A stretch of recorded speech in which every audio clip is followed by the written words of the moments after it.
Okay, so hello everybody, Fist-Dented Christians. Me and DJ are here again, and last week we kind of did an episode on me, Dustin, and kind of my background in life and how I got to where I'm at. So this week we're gonna we're gonna let DJ have his turn and kind of tell a more in-depth version or story about how he got here. I'm really excited for you guys to hear it. I like a lot of what DJ has to say, and he's been one of the main driving forces in this podcast. Sorry for the bus. And he's a genuine person, which is awesome and needed, and he is willing to try different things to help people. Like we were talking earlier with a buddy of ours that's here with us, that life Who isn't shall remain unnamed. that there's not a book that you can just go pick up and it works for everyone, and I'm a big advocate of that myself. So we'll let DJ kind of tell his book here, and we'll go from there. So DJ, hello. Hello. Hey, good morning. How are you, Dustin? I am well. Thanks for coming over. It's been just a gorgeous, gorgeous day. We've had for those of you who might be listening outside of where we are in Minnesota, it's absolutely beautiful, and Yep. the trees seem to be glowing, and the sky is blue, and the grass is green, and it's a blessing because it's just been about 4 days of just blustery, cold, rainy, gray weather, and so I want to start out by just saying thank you for being able to sit out here with you and our friend here and talk. But I also wanted to thank you too for last week, and I've been thinking about some of the stuff you shared, and I thought it was really impactful and profound. I think that it's important for us to be able to be authentic and genuine in our struggles, and so I think you just nailed it. You hit it out of the park, and so I hope people can really listen to that. So you texted me last night, and you got me thinking, and I was up until about 1:30, and I was trying to go to sleep, but your text kind of got me going, and what am I going to say? Where do I start? So I think there's a couple different timelines here, so I'll probably just start with when I was 13 or 14. I had a buddy, and we were in junior high, and we were 8th grade, and he came to me in the hall before school started one day, and he goes, "Hey, Dan, do you want to skip school today?" And I'm like, "I can't skip school, but yeah." And I'm like, "But how are we going to do it?" And so we devised this plan before class started, and we were going to escape out the back doors of the school, and we were going to run at top speed across the soccer fields into a little ravine and then walk home. Mind you, this is in Colorado, and it was about, from the junior high to where we lived, it was probably about 10 miles. So the bell rang, and that was our kind of our gunshot, and so we took off and we ran. I'll just never forget, at top speed all the way home, or all the way across the fields, and then we got into this little ravine, and we looked at each other kind of like, now what? And we walked all the way home. It's kind of like a scene from Stand By Me. We followed the railroad tracks, and we sang, I'm not sure if you're familiar with Rush. Yes. Red Barchetta. Okay. Yeah. So we sang that because we thought that song was cool, Tom Sawyer and Red Barchetta. Yep. My uncle has a country place that no one knows about. And so we sang that probably 50 times over. Sure. And we got home to my house, and it was probably middle of the afternoon, not even that, maybe even before lunch. And we got bored. Like, what do we do now? We skip school. Like, Yeah. we're in trouble. And so my dad had this old bar that he got in Spain. And in this bar, as you can imagine, was all manner of booze. Sure. And I said, "Hey, I got an idea. For fun, why don't we take a shot out of every single one of these bottles?" Oh yeah. And so we did. We ended up going through every. I mean, we were drinking slow gin, we were drinking brandy, we were Wolf. drinking rum, we were drinking tequila, we were drinking whiskey. We drank it all. And as you can imagine, by about 1 or 2 o'clock in the afternoon, neither of us could even stand. We were hammered. He ended up having to go home because obviously it was the end of the day, so he had to pretend like he was at school. So he left me at home, and I'm laying in the middle of the living room, and my mom comes home, and she could immediately tell that I was just completely hammered. I threw up on myself, on her. She put me to bed with a bucket near the bed, and that was kind of it. That was my first foray um, into alcoholism, is what it was. Because the thing was, is the next day, normally somebody would be thinking, "God, that was absolutely horrible. I never want to do that again. That was terrible." And I didn't have that. I was like, Sure. that was actually, I kind of liked where that whole experience sent me. Yeah. Um, and so I think that kind of was the way it went for a while. I didn't drink for a while after that, but then I got kind of hooked up with some friends that were into that stuff because I I had this pervasive feeling in my younger years, teenage years, that I didn't fit in.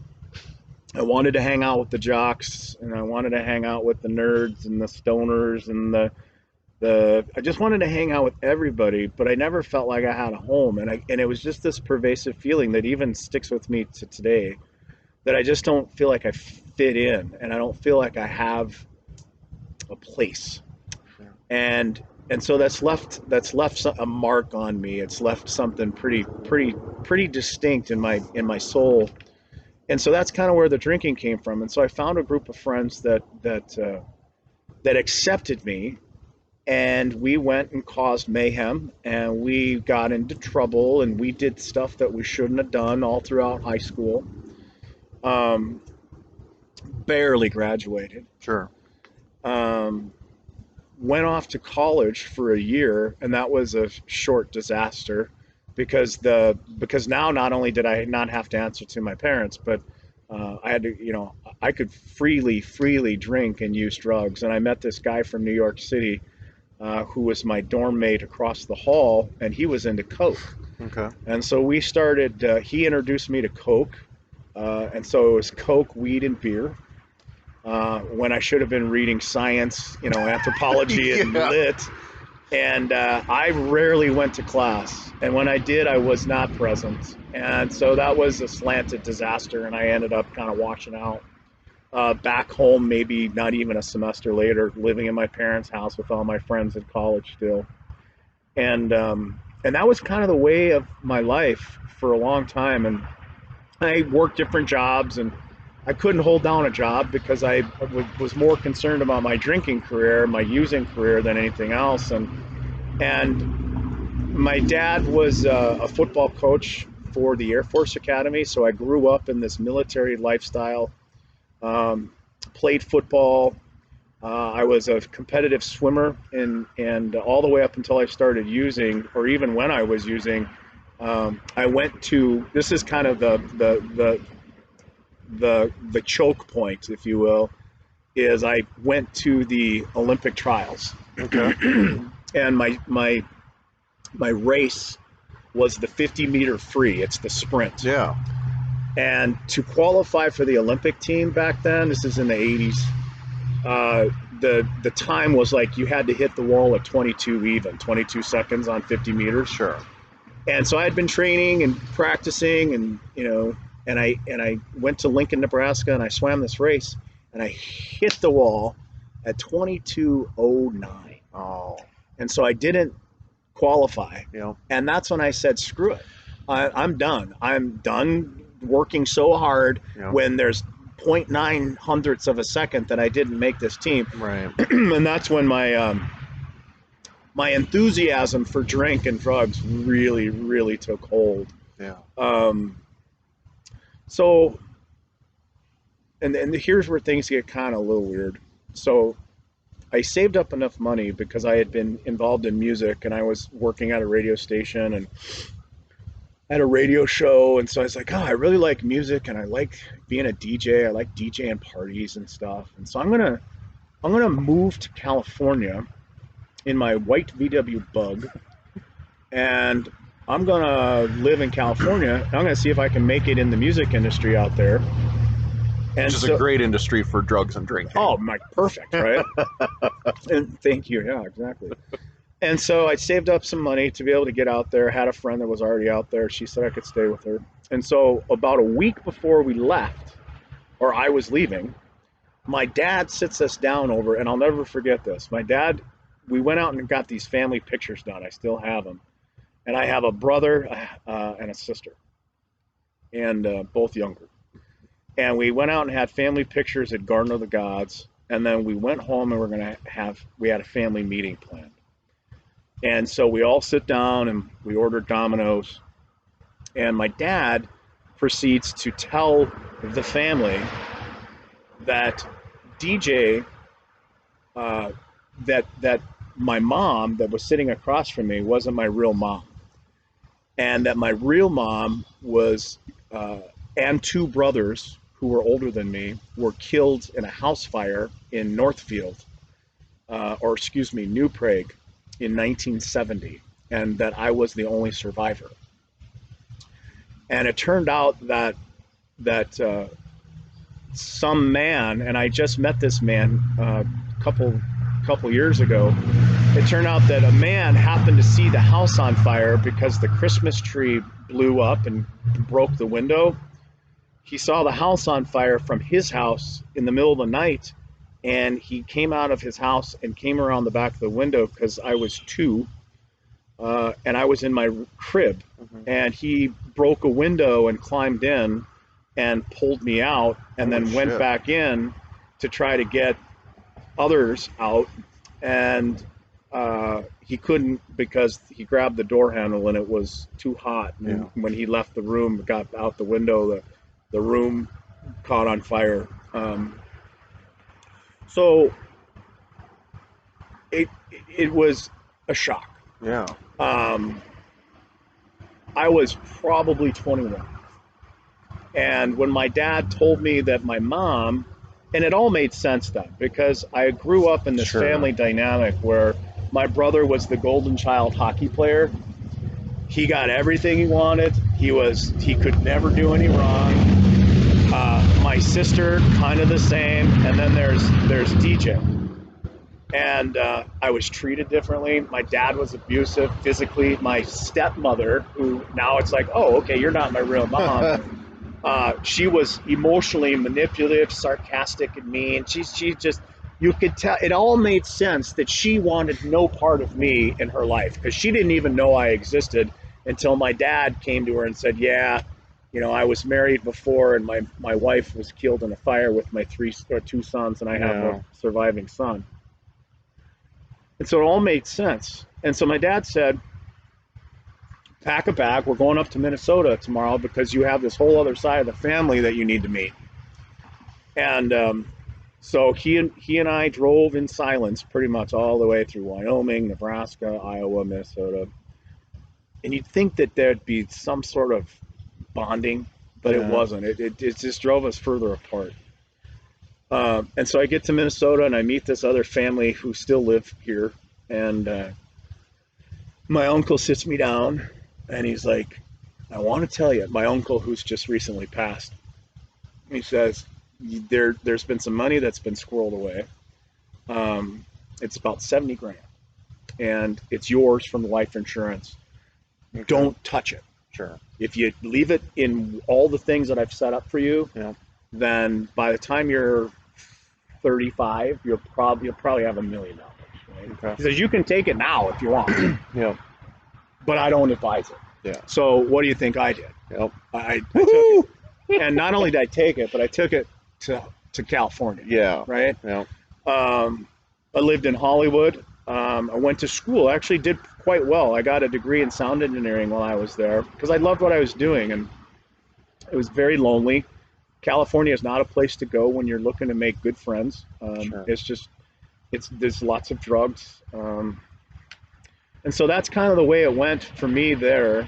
Got involved with some bands and ended up going on tour with the Monsters of Rock, the Scorpions, and, Oh, and yeah. Metallica, Yeah. and Van Halen was on that the outfield, if you remember them. Yep. And I just thought I was the best. You know, I was this 20-year-old kid and doing coke with frickin' Klaus Meine of the Scorpions, and, you know, looking at strippers on poles, and I mean, I could do no wrong. And I had money. I flew out girls from Colorado to Hollywood and just picked them up in limos and freaking did coke in the back. And I mean, it was so that money was gone within probably 3 years. Okay. Yeah. So then I moved back home to Colorado again, back in with my parents. Yeah. Just a total failure. Yeah. Right? And then eventually moved here. But I bring all that up. Another thing too I want to say is not only was I very much entrenched in alcoholism and drug addiction, but I was also really entrenched in porn too. Sure. I remember around the same time I drank for the first time, I looked at my first porn magazine, and it was really raunchy. It was just, I looked at it and I couldn't look away. It was like, it was a pregnant woman, probably a teenager, that, you know, it was hidden up in an attic of my buddy's house. And he's like, hey, let's go look at this. And I looked at it, and I was hooked there too. Yeah. I was hooked. And I knew inside it was wrong, and something wasn't quite right. And then I discovered my dad, he had a big wicker basket of penthouses and Playboys, and I'd go steal them, hide them in my room. And so that kind of started that too. And that still kind of has been a struggle for me to this day. Yep. Because it's so easy, so accessible. Yeah. You know, and as a man, you know, you sometimes you just need a quick kind of release. You just want to be able to, you're visual creatures. We just want to see. We don't necessarily need the long intimacy and the staring at each other, and we just need something kind of quick. And I think only men would understand that, you know, and it's hard to kind of explain that. I think maybe some women get it, but they're wired a little differently when it comes to that stuff. And so I got arrested I've been arrested probably three times. The last time was 5 years ago. It'll be 5 years next Friday.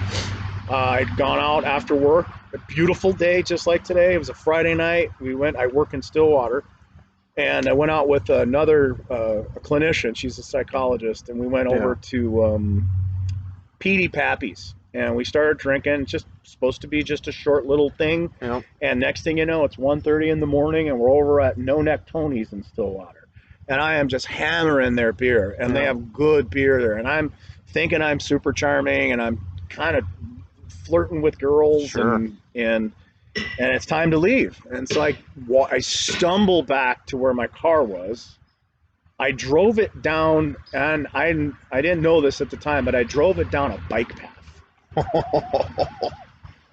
That didn't get me caught.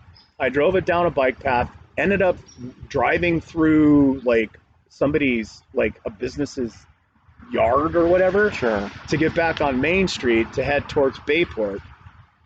And I'm driving through Bayport, and and I'm just completely, I mean, I was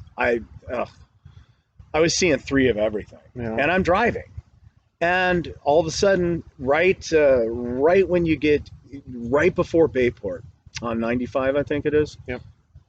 Lights behind me, and that's when I knew that, like, and for a split second, I'm like, I can get away from these guys. Oh, sure. For just a split second, you know. and then you know, obviously the weight of the moment kind of hit, and I pulled over, and immediately the guy's like, you know, he could tell, and he's like, and I said, I'm not even going to take a roadside because I'm completely drunk. Yeah. I pissed my pants just because the shock of all of it. Yeah. And so I was taken to jail. I was booked in Washington County, and I stayed there for the weekend. because my girlfriend at the time was in Arizona. Okay. My ex-wife, I called her and she says, you know what? You're not my responsibility anymore. F you. Yeah. Hung up on me. Called a couple people, some of the dentists and doctors that I work with, and then no, they never responded to come get me and bail me out. And then I called a gal that I work with who just like last ditch effort.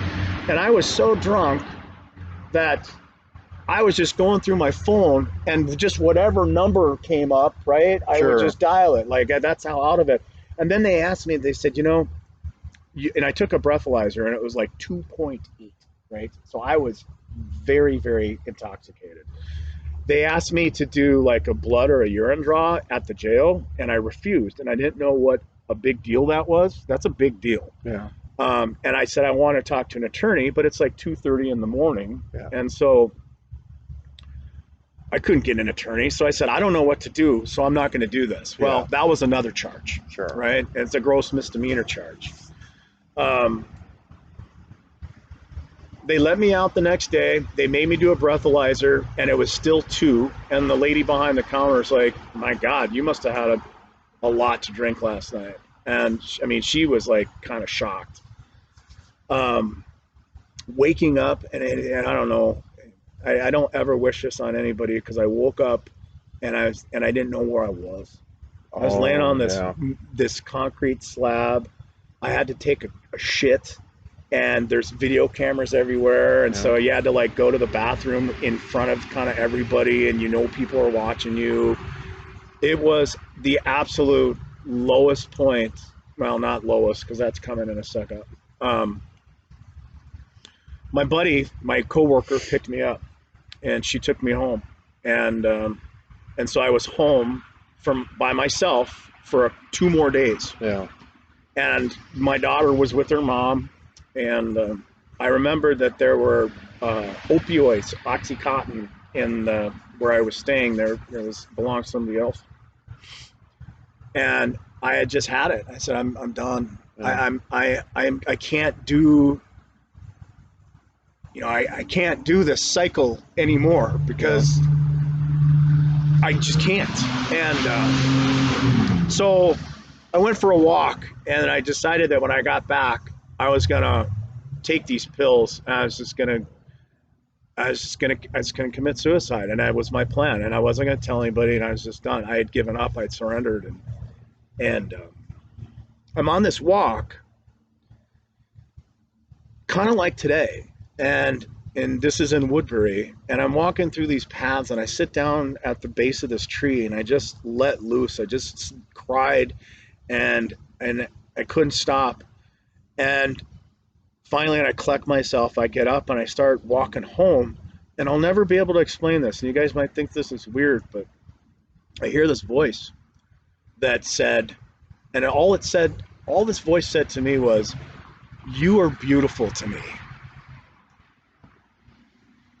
That was it. And it was like somebody was walking behind me and said it. Yeah. And I know that had to have been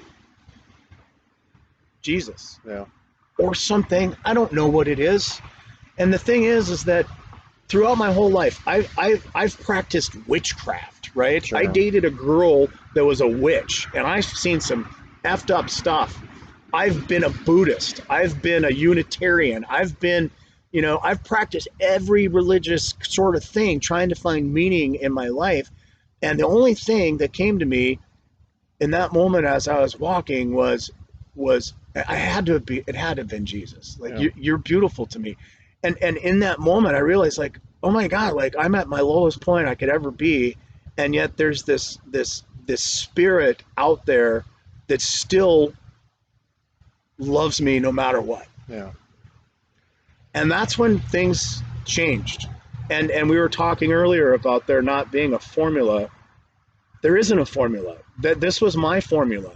And the funny thing is, I want to just maybe finish with this, is as I'm going through my shitty experience, my life, which was basically hell, I would get up and I'd read like a little devotional, and then I'd write little notes about the devotional. And the day that I got arrested, and I went back and looked, September 19th, 2014 or 13, I wrote in my journal the day I got arrested that night. I wrote, Lord, please show me the right direction I need to go in. Sure. And then he got me arrested. And I know we were talking earlier too about how we know that that had to have been being sent to Alaska. Like I know that what happened to me, that was a God thing, and so I've been sober for 5 years. It hasn't been easy. I don't go to meetings as much as I should, but there is this. I read this somewhere, and I just want to say it. I've learned that a component of faith, which is what all this really is, a component of faith is the ability to recognize the divine in ordinary things. Sure. And you can't do that when you're fucked up. Yeah. And so I carry around this simple-hearted contentment that helps me. And it's not easy. I mean, sometimes, like, this is the time of year that it's like, I want nothing more than to maybe just crack a summit and sit out here with my buddies and look at the fire. Yeah. And listen to Metallica and just shoot the crap. Yeah. But the promises are real, and not necessarily the AA promises. It's the promises that God has given me. Like, hey, you know what? I created you to live fully animated, and you can't live fully animated when you're selling yourself short. Yeah. Right. Yeah. And so the podcast, our brokenness, our all of our past misdeeds and bad choices and all these different things, there's redemption in that. I wouldn't change anything. I wouldn't change the fact that I didn't go to college. I wouldn't change the fact that I had all these opportunities, because it's given me the opportunity to be here now. Yeah. And hopefully change other people's lives too, because I've been an alcoholic since I was 13. Yeah. And if you ask, you're gonna get. Yeah. It says in Scripture, if you all you need to do, therefore whatever ye pray, ye shall have. Right. And it's true. Yeah. And so it may not come in the form or the way or packaged just the way we want. We just need to just accept it for what it is. And for me, it was $5,000 of attorney fees and freaking the huge anxiety that I might spend a year in jail because of the refusal. Yeah. And the drug charge. So the Lord was looking out for me, and so I'm going to meet God halfway, and I try to meet God halfway every day. Some days are better than others, but yeah. So that's kind of that's my 29-minute sort of story. So I appreciate the opportunity to be able to invite others to tell their stories, because we're broken, and our brokenness together is actually a strength. And I feel like we live in a world right now where, you need to be successful, and you need to be strong, and you need to be all these different things, especially as men. And I just don't believe that for a second. Yeah. Well, I definitely appreciate you sharing. There's so many things that I want to talk to you about, and obviously we'll get to that at a different podcast. But yeah, man,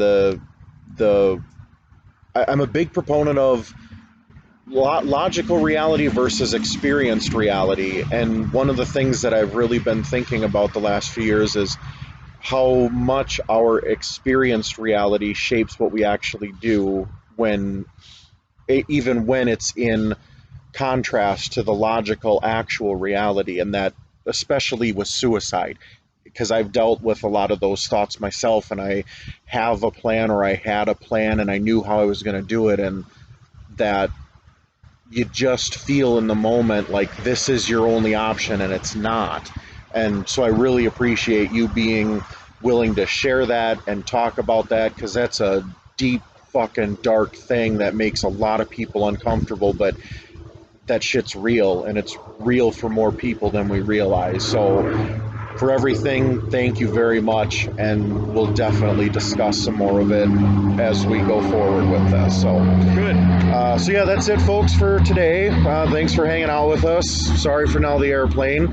We hope that you guys, whether you listen to this a month from now or a year from now, have a wonderful day. We hope you're able to pull something from this that helps you or allows you to help somebody else. And yeah, thanks again for hanging out. We'll talk to you guys later.